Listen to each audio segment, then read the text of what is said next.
Amy 360 Powering Business Growth Show, where each week we talk about the issues and offer some advice on how to power growth for your business. I'm your host, Ron Rohde Jr. With me as always, my main man, the man with the plan, the marketing genius, Mr. Ryan Paul Adams, our CEO. Ryan, good morning. Hey, good morning, Ron. How are you today? I'm doing great. Excellent, excellent. Today we have a very special guest. That guest is Bill Packard, dedicated to helping small businesses build and solidify their customer bases by coaching them to make superior customer service their #1 priority. If you feel that your business is running you, and I know many people do, and you need more time, less stress, and more profits, Bill can help. Many times, a different set of eyes looking at your business can see things that you cannot. It can oftentimes be very easy to overlook the basic principles that can make a huge difference in your business and in the success of your local small business. Speaker, author, business coach, and all-around good guy, Mr. Bill Packard. Bill, good morning. How are you? Good morning. I'm doing well. Thank you. Thank you for joining us today. Very excited to have you on. My pleasure to be here. Absolutely. Bill, we're going to talk a little bit about thinking like a customer today, and I know you have some great insight. So we're just going to go ahead and turn it over to you, Bill, and we will listen intently. And let's go ahead and get the conversation started. How to think like a customer. Okay, yes, let's get going here.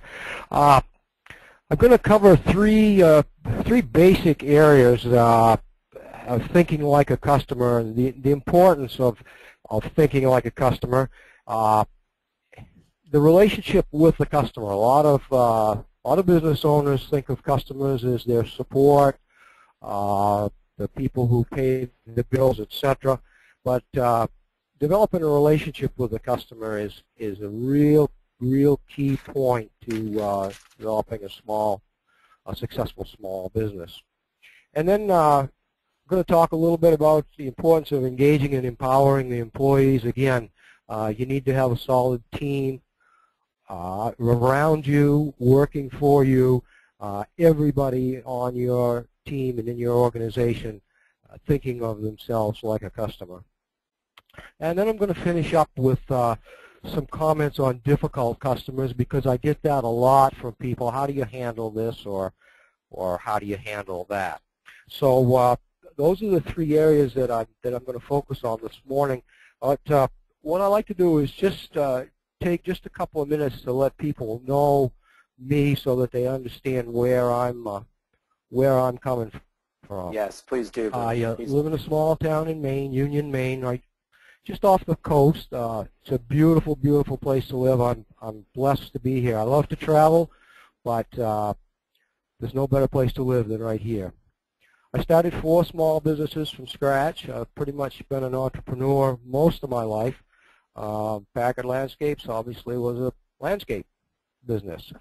Pavement Professionals was a parking lot maintenance business. It did striping, seal coating, sweeping, and that business covered most of Maine, pretty much all of Maine. Packard Transportation was a trailer truck hauled paper goods to the Mid-Atlantic seaboard area, Philadelphia, Baltimore. And Down to Earth is a business that I just recently sold. I sold all 4 of these businesses at different times, but I just sold Down to Earth. That was a specialty site work business. Here in Maine we have a lot of water, and if that water is going places that it shouldn't, it causes some problems, and that was kind of my specialty, to correct those drainage problems. And in the middle of this, I spent 9.5 years in corporate America at a company called MBNA, credit card company. I had some very unique responsibilities there. I did well. I learned a lot about corporate America and a lot of the things that corporate America does that are very, very beneficial to small businesses if they're adapted to that. So that's kind of my background. And I want to share a picture with you that will kind of show you really what what I am. I'm not a guy in a suit that comes in and has a big briefcase and all kinds of wonderful ideas. I'm just basically a hard-working guy who has paid attention, educated myself, and done pretty well. All right. This is a picture from my honeymoon about 33 years ago. And you might notice that the first thing is there's a child in the picture. So probably most people don't take their 6-year-old stepdaughter on their honeymoon. But we were going to Central Florida, and I don't know how you can tell a little girl that you're going to Disney World and she's staying home. Right. So we took her, and we had a wonderful time. And if you notice in the background, you'll see the wedding limo, which was my trailer truck. And we are at my folks' house in Central Florida, and we dropped the daughter off there and went to Miami and delivered the load and came back and started the honeymoon. And the neatest part of the whole thing was when we came out of Disney World, we didn't have to wonder where we parked because we were the only trailer truck there. So, Sure. so you can see the honeymoon suites in the extended cab. exactly, that was in the back. So yeah, you can see that I do things a little bit differently, but one thing you'll see is that I make do with what I have and try to get the most out of it, and that's what I share with my clients. But the honeymoon, you know, it can't last forever, and so we decided that we wanted to live the American dream, and so we looked around and bought our first house, and there that baby is. Now I'll tell you what, that was the beginning of, if the DIY show was on TV right now, that's that network, I would have the longest running home improvement show. Sure, a lot of hard This work. place was, we bought this house, agreed to buy this house, and then we found out it was depreciated beyond being inhabitable. Had no idea. We ended up building a new foundation, moving the house onto the foundation. Turned out to be a very comfortable, wonderful home for us, but you never know when you start where you're going to end up, and so you just got to keep plugging away. So that's going to give you an idea, maybe a little bit of where you're not going to probably get a lot of boring business talk terms from me this morning. So think like a customer. Here's the importance of things. Keeping existing customers is cheaper than getting new ones. And most businesses, if you ask them what they're focusing on, I've got to get more customers. I've got to get more customers. And they're now especially a lot of effort on social media. And social media is wonderful. If you don't have a presence for social media and you're in business, you need to get one. But it's not the answer to everything. So if you focus on your existing customers, that's money and time well spent, as opposed to always trying to get new customers and thinking. Be very careful of the mindset that, well, I've got this customer, they're mine, so I don't need to worry about them anymore. I'll go get another one. There's lots of studies. People study everything, and there's different viewpoints, but it's been declared or studied that people that give you money once are 3 to 7 times more likely to do it again. So depending on who you talk to, some people will say 3 times, some say 7. There's probably other numbers out there, but the reality is if someone does business with you once, they're pretty likely to do business with you again as long as they're happy. When you get thinking like a customer, then you realize and understand the importance of offering customers what they want instead of what you think customers need. Another trap that small business owners fall into very easily is, I know what's best. This is my field of interest, and they find themselves talking to a customer saying, you need this or you need that. And if you think about it, we don't often buy things that we need even though we may have the money and may be able to do that. But sometimes we don't do that because we don't want them. Yep. We may need that thing, but we don't really want it. But if we want, Bill, these are really three great talking points that really you can go probably 30 minutes on each point, right? Yeah, I mean, there's exactly. really just looking at these, there's a number of things that popped in here, but yeah. Great overview. You're really turning your customers into raving fans, right? Making sure that Exactly. they're really behind you and that they're 100% your raving fan.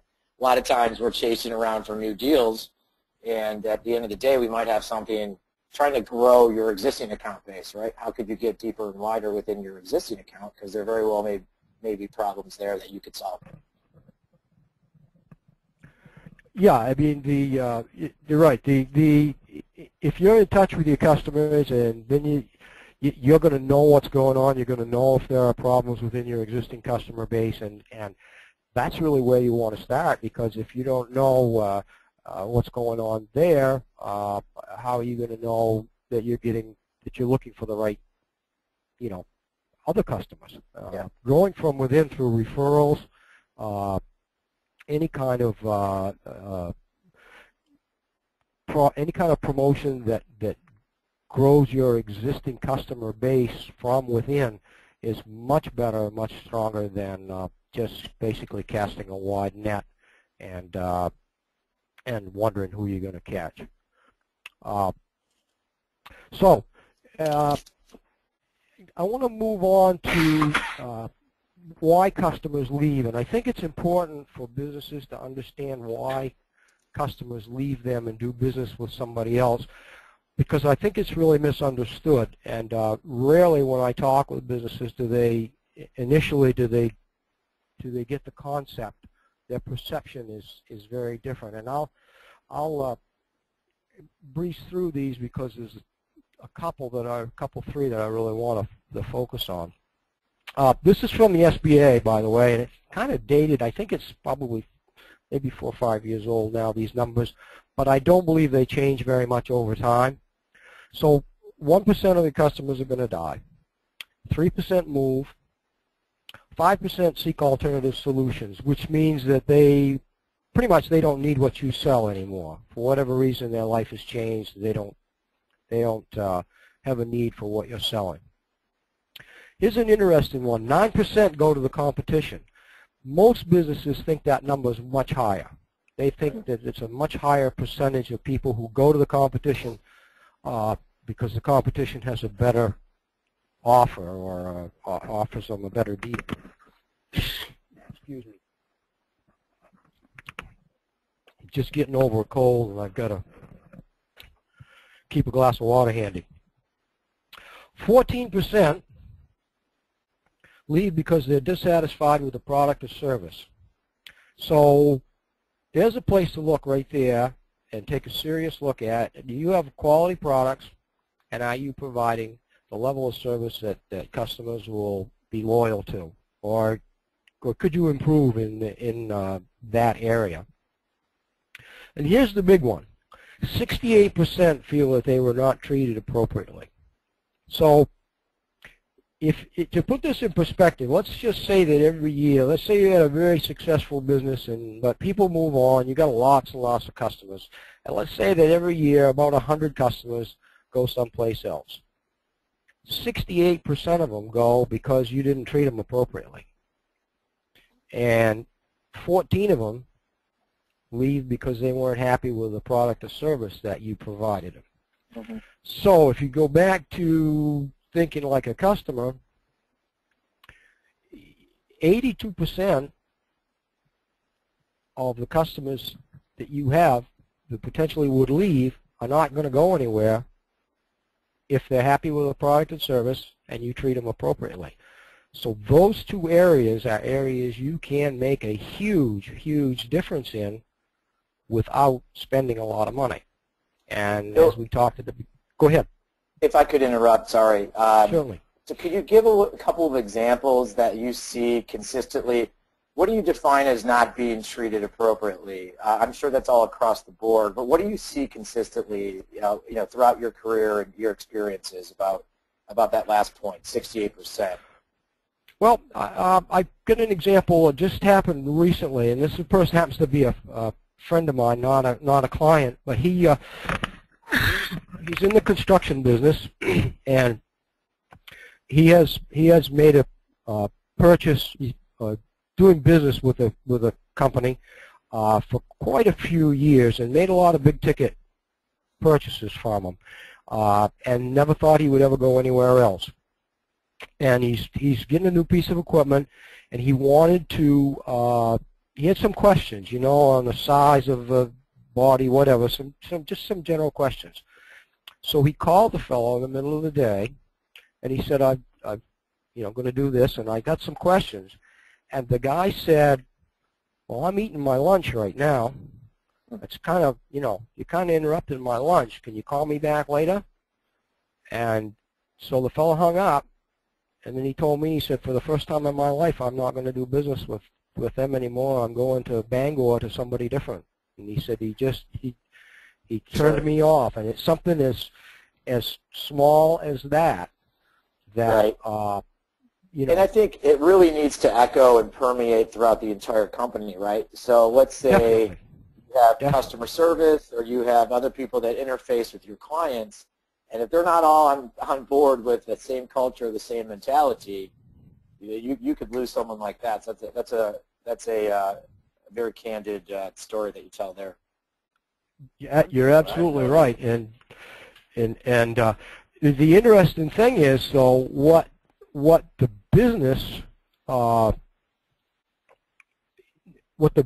will probably think is they'll go up to number 9. To the 9%.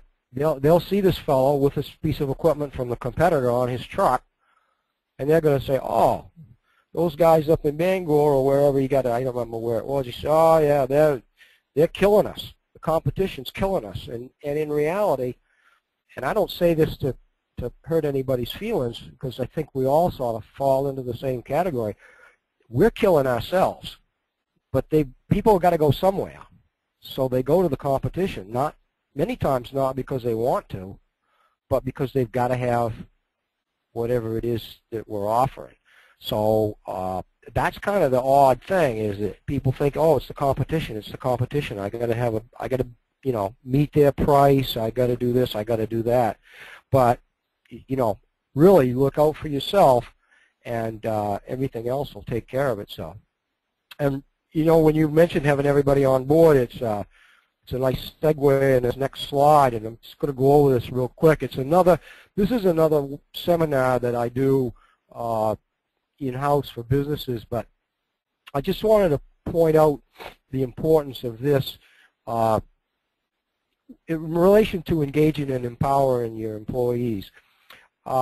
This could be called business focus, can be called culture, can be called core values, and I use the different terms because people may see them everywhere. But in the center, those are the core values of you as a person and your business, and the things that you will not compromise on, the things that make you unique and make you special.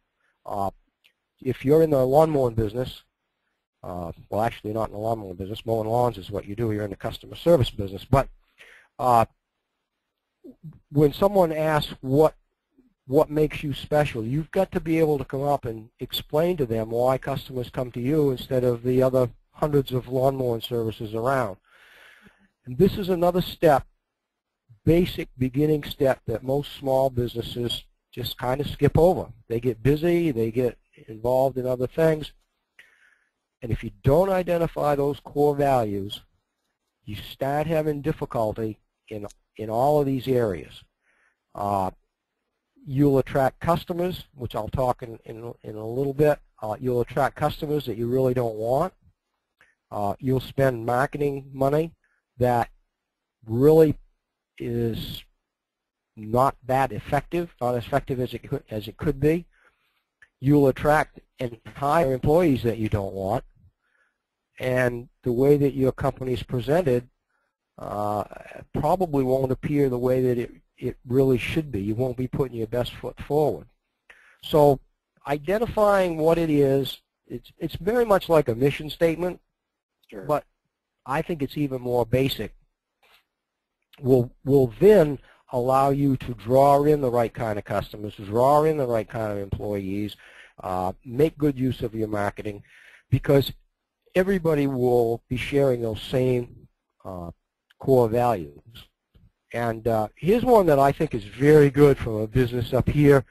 At such and such, we pride ourselves on delivering dependable, clean, safe, and consistent work with polite and respectful employees. Now doesn't that sound like the type of business you'd like to have on your property? I mean, it does to me.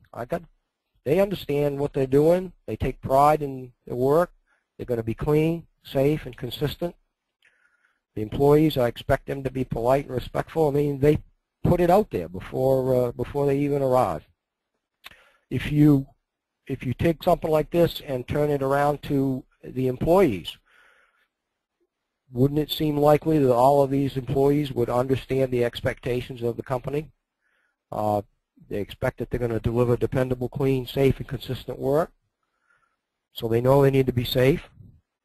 They need to be clean. They need to be consistent everywhere. The expectation is for them to be polite and be respectful. So most human beings will live up to what the expectations are. So they're going to try very hard to do this because it's clear, it's spelled right out. This is mine. It's very simple. I offer practical, affordable, down-to-earth guidance and assistance for entrepreneurs to give them a peace of mind, freedom from their business, and increased profits. Again, it's pretty straightforward. Bill, if I may. Difficult customer. Go ahead. I'm sorry to interject. I'm sorry to interrupt. Just to talk about the point about core values, I just wanted to give an example, and I know that Ryan can echo this. You know, if you don't have those core values and you're working with people that, you know, it can go both ways, right? But if you're working with customers that don't have the same values that you have, right, and you know they're probably not a good fit, but you want to take them on because, you know, you need that extra revenue, or, you know, hey, we've got to take these guys on, so you sacrifice your basic principles. It makes everyone else, it really, again, it permeates throughout. People are stressed. You know, it's you get the feeling that you're just kind of taking on the customer because, hey, you know, they don't align. If they don't align, it's very important. I think you bring up an excellent point where, you know, if your customers will not be aligned, and if they're not aligned with your core values, then you're wasting time, energy, resources, and kind of goes back to what I talked about at the beginning about eliminating stress and more focus, right? I just wanted to interject there. I think that's a really telling slide, and I couldn't agree more, frankly. Yeah, you're exactly right. It creates, especially with the customer, it creates a very unhealthy atmosphere. People don't, you know, and I'm sure there's a lot of people on that can identify with the fact that you just see the door open in the front door and in comes that customer, and everybody goes, oh, there they are, you know, and that's just that's so unhealthy, and yet it happens all the time. So go ahead. No, please. You get to a point where you don't even want to open an email from that particular individual, right? Yeah. And that's not good. Yeah. Exactly. So, well, can we do anything about it? Well, I'm going to talk.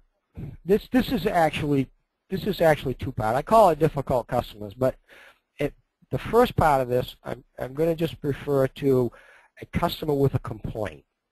Let's call this an unhappy customer at first. They may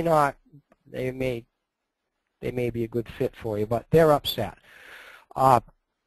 One thing I learned in corporate America is because we had to take calls from customers one day a month, no matter what we did in the company, because when you get to be an officer, you get to be a certain level, because you could not want you to lose sight of who paid your paycheck. So we had to have education on how to handle calls from difficult customers. And the main thing is to maintain control. If that customer comes in and they come in the door or they're on the phone, or you're going to do this and you're going to do that and I'm unhappy and yeah, you need to take control of that. At that point, the customer is in control, and the customer is telling you what you are going to do in your business, and that's really not the way it's supposed to work. So you need to be respectful of the fact that they're upset, they have an issue, but the first thing to do is to maintain control.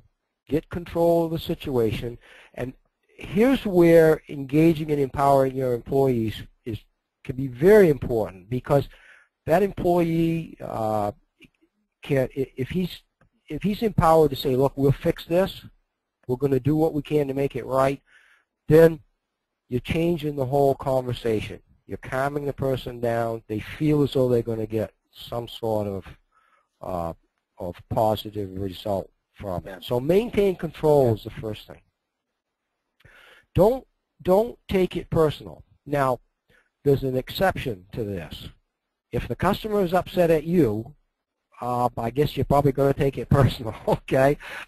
If you did something that upset the customer, they're upset at you. However, I would still give the same advice. Don't take it personal. They don't know you. They don't come to your house for dinner. It's not you necessarily. It's something that you did, or maybe they didn't understand, or whatever. So don't take it personal, because if you do, you will send it back to them personal. They will get personal. It will just be basically a fight.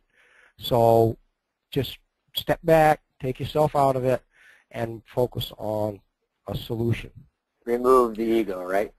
Yeah, exactly. So you know, there's several people out there that I think Harv Eker says you can either be right or you can be rich. I think something like that. So that's kind of the deal. If you want to be right all the time, well, yeah, go ahead. But oftentimes just saying, hey, you know what? You're right. I'm wrong, and that ends it. You know, they don't have anything else to talk about.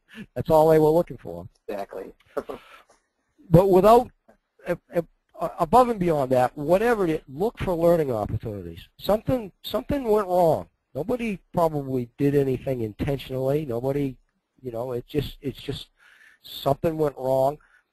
Oftentimes in small business, what I find is you really didn't do anything wrong, but the customer expectation wasn't, you didn't make it clear what was going to happen and what you did. So a lot of times I think there's an educational opportunity to learn the next time in that situation. You know, I don't know, you're changing, just say you sell dog food, and someone comes in and gets some new dog food, and they're supposed to, you know, mix it with the old dog food so the dog doesn't get upset, and you forget to tell them that. Well, there's nothing wrong with the new dog food, there's nothing wrong with anything else, but their dog's sick and they're mad at you. So there's a situation where you forgot to explain the proper use of the product you're selling. So always look for learning opportunities. Sure. And I think this bill could even be applied before they, you know, even in the proposal process, right, or even how you deliver your presentation or your scope of work. There's always something that, hey, perhaps, you know, think about it, maybe I didn't explain it the right way, right, or maybe I didn't tell you what this process looks like. So it's good points. Yeah, exactly. In that down-to-earth business, I used to I did recycling of gravel roads, and I would go in and I had a machine on the back that would grade the gravel up and chew it all up and bring the material in from the sides and grade it all back out again, and it worked really well. But one key thing was the first time it rained, that gravel would get greasy on top, just a little bit, not bad, but just a little bit because of the organic material. Right. And I didn't tell people that at first, and I would get these phone calls. Oh my God, you know, and but and I that learned, goes back to. I'm sorry. Go ahead. Please finish. well, then I learned from that, and I told everybody this is what's going to happen. Don't be alarmed. Exactly. You'll only do it once. You'll be fine forever. And it was. But before I told them, they were hot on the phone. And I think, like you mentioned at the beginning, even having that extra set of eyes would have prevented that potentially from happening, right? Having someone else say, have you addressed this issue? And that's a lesson learned. One thing. Yeah, or someone to say, someone to say, is there anything out here that's going to surprise people? Or what, you know, anything but a different set of eyes to look at stuff is huge. Brian, you had something? Well, I also just, you know, stuff that I've run into as well is that sometimes you just have a difficult person on your hands. There's nothing that you did wrong. They're just that type of person, and we all know that type of person or have encountered them before. And there's no amount of pre-planning or anything else that you could have done on your end to make this person happy. It just happens, right? And I just feel there's no amount of money out there that somebody could pay me that's worth being abused, right?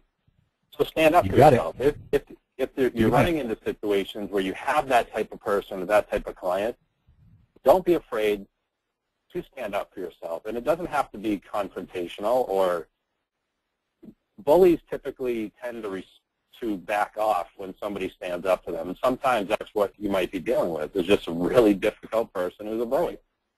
And that's right. If that's the case, there's nothing wrong with just saying, you know, no, thank you. This is not going to work. It's not working for you. It's not healthy for me. You know, let's move on and part ways. And as long as your contract allows you to do that, you know, then you can. And I think, Ryan, on the other side there, if you are conceding, then you're creating that environment for it to happen again. Right? You're creating a monster, is what you are. Exactly. Yep. Yeah. Yep. And that's a good point. And this is a tough thing for. It's a tough thing for all of us to accept responsibility. And I think you really have to work at it. But the reality is, if you have customers like that, it's your responsibility because you allowed them in your business and allowed them in your life. So I encourage my people to deal with that in the following way, right there. Just, you need to fire a customer. Yeah. And now, sometimes people get really excited and they think that they're going to just go fire everybody. You have to kind of calm them down a little bit. But that's not what I'm getting at here. But if we go back to that, just briefly go back to that core values slide, if you can remember that, just think about that. If you've got a customer that is not in alignment, their core values are not in alignment with your core values, you are not ever going to make that customer happy. I don't care what you do. I don't care how hard you work at it. I don't care how much money you invest, how much time. They are looking for something different from what you are offering. You just got to accept that. It doesn't mean that they're a bad person. They may very well could be. I mean, they could very well be a bad person. But it doesn't mean that they are necessarily. It doesn't mean that you're a bad person. But if you can recognize that customer early on enough that and that's where knowing what your core values are, knowing what's important to you is important, then you will identify that customer and you can graciously say, I think there's somebody who can better serve you. And it's just, you know, this isn't working. And people are amazed at what a relief it is when they let that customer go. And 99 times out of 100, that customer is going to beg you to keep them. As much as you think they're miserable and they hate coming to do business with you, they're going to say, oh please, I'll be better. Well, and I think especially true if you stick to your core principles throughout the entire engagement, right? If you consistently have the attitudes that you mentioned here and your core values, and you're consistent with it, then it's not really it shouldn't be that big of a surprise. So Right. and it is very empowering. You're absolutely right. Very interesting. I know I'm taking notes for certain here, Bill. This has been very helpful. Excellent. Appreciate that. Another area that is important, if people, and I think everybody should learn about energy, good energy and bad energy, and we only got just about so much energy. That's all we have, and how we apply it and what we do with it is very important. When you do fire that customer that you've been putting, I mean, just think about that.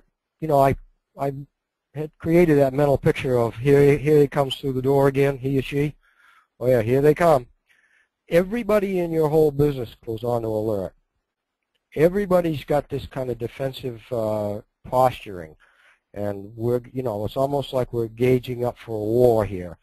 All of that energy goes away when that person isn't there, and that gives room for positive energy for you to really have a good engagement with someone who is in line with you.